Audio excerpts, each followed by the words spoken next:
Ассалаумағалейкум достар, сіздермен пайдалы кеңес арнасы.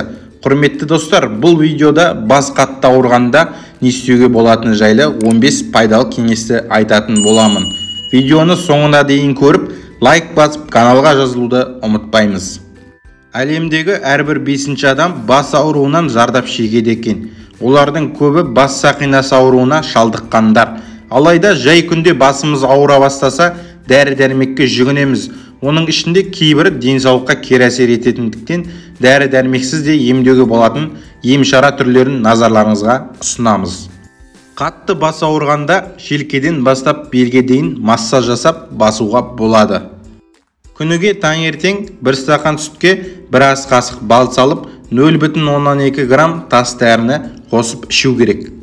Бастың ауырған тұсына 40 қабат өгей шөп жалбыз жапырақтарын басады. Киік оты душица жапырағын майдалап турап, иісін иіскеп, бас ауруынан арылуға болады. Қыша қағазын 15 минут желкеге қойып, бас ауруын емдеуге болады. Картопты домалақ әрі жұқа етіп турап, бастың ауырған тұсына таңса шипа болады. Қатты уайымдап ойлағаннан бас ауырса, жылы булау қабылдап, аяқты ыстық суға 15-20 минут салып отырады. Содан соң 1 стақан қайнаған ыстық суға 1 шай қасық жалбыз ұнтағын салып демдеп ыстық күйінде ішеді. Құлақтың тесігінен сиятындай етіп мақта орайды да, оны қызылша немесе пияз шырынына малып құлаққа тығып қояды. Сосын басты жүннен тоқылған орамалмен байлап тастайды. Бұл тәсіл бас ауруынан толығымен айықтырады. Бас ауруының емдеудің тағы бір тәсілі пиязды 2-ге бөліп самайға 15-20 минут басады. Алма сірке суынан дайындалған мұзбен маңдай самай желкені ысқылап сүрту керек. Арнайы медициналық балшықты маңдай желке самайға жабыстырып жату керек. Ас тұзын қалтаға салып 2-3 минутқа мұздатқышқа қояды. Сосын оны бастың төбесіне басып жатып демалу керек.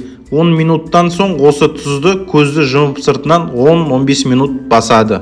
Аяқ, тобық және саусақтарға бар күшпен жылдам 15-20 минуттан массаж жасайды.